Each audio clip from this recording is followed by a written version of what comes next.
2024 సంవత్సరము నిన్నటికి అంతం అయిపోయింది. ఈరోజు జనవరి 1వ తేదీ కొత్త సంవత్సరం మొదలైంది.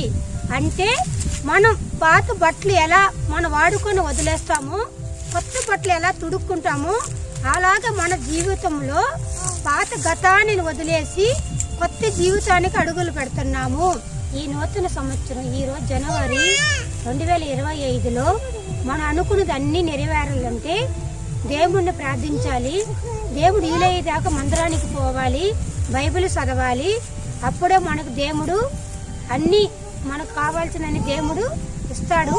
మనం చేయాల్సిన ఏమంటే ప్రతి ఒక్క రోజు మర్చిపోకుండా ప్రార్థన చేసుకోవాలి, బైబిల్ చదవాలి, సువార్తని పంచాలి. అప్పుడు మనకి సంతోషంగా ఉంటాము, దేవుడు సేవ చేసినట్టుగా ఉంటుంది. ఇప్పుడు ఈ ప్రపంచంలో మనకు కావాల్సిన ఏంటంటే దేవుడు వాక్యం ఎంత మనం వినగలమో, ఎంత ప్రజలకు చెప్పగలమో అంతగా మన దేవుడు మనం దీవిస్తాడు.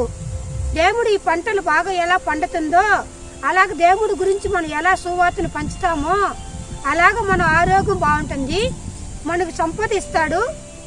తర్వాత మనం అనుకున్నది ప్రతి ఒక్కటి నెరవేరుతుంది. ఈ 2025లో ప్రతి ఒక్క చిన్న బిడ్డల నుంచి పెద్దవాళ్ళ వరకు అందరూ ఆరోగ్యంగా ఉండాలి, అందరూ బాగా చదువుకోవాలి, వాళ్ళ వ్యాపారం బాగా డెవలప్మెంట్ అవ్వాలి, వాళ్ళు అనుకున్నది ప్రతి ఒక్కటి నెరవేరాలి. వాళ్ళు ఏమనుకుంటున్నారో గతంలో అంతమయ్యి కొత్త జీవితంలో అడుగుపెట్టిన ప్రతి ఒక్క మిత్రులకి చెప్పేది ఏమనగా, గోల్ రీచ్ అవ్వాలంటే కష్టపడాలి, కష్టపడితేనే గోల్ రీచ్ అవ్వగలము.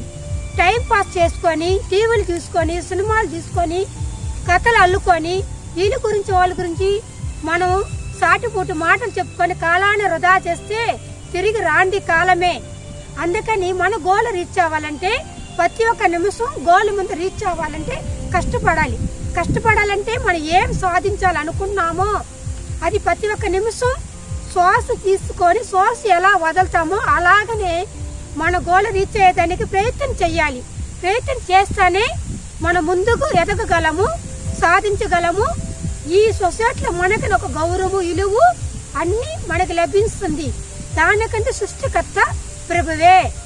ప్రభుని ఒక 5 నిమిషాలు ప్రార్థన చేసుకొని మన పనులు మనం చేసుకుంటే అన్నీ మన శుభం కలుగుతుంది. ఈ ప్రపంచంలో ఏదైనా సాధించవచ్చు కానీ దేవుడు ప్రేమను పొందలేము. అందుకే దేవుడి గురించి ఒక్క నిమిషం కేటాయించి మనసు పూర్తిగా కళ్ళు మూర్చుకొని మనం ప్రార్థన చేస్తే మన మనసులో ఉన్న ఎలాంటి కోరికలైనా దేవుడు మనకు నెరవేర్చి పెడతాడు.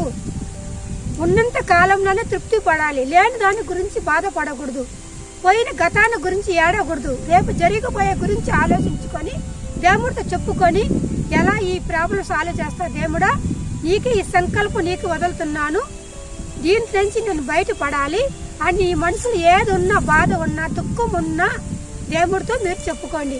మనసుతో చెప్పుకున్నా మీ సమస్యల పరిష్కారం అవ్వదు, దేవుడితో చెప్పుకున్న సమస్యలన్నీ పరిష్కారం అవుతుంది.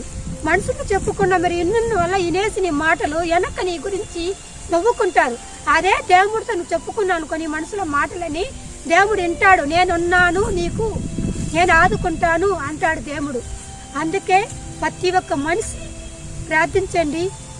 మీలో అయ్యేదాకా సండే మీరు చర్చికి పోండి, మీ పిల్లలకు మంచి వార్త చెప్పించండి, సండే క్లాస్కు పంపించండి.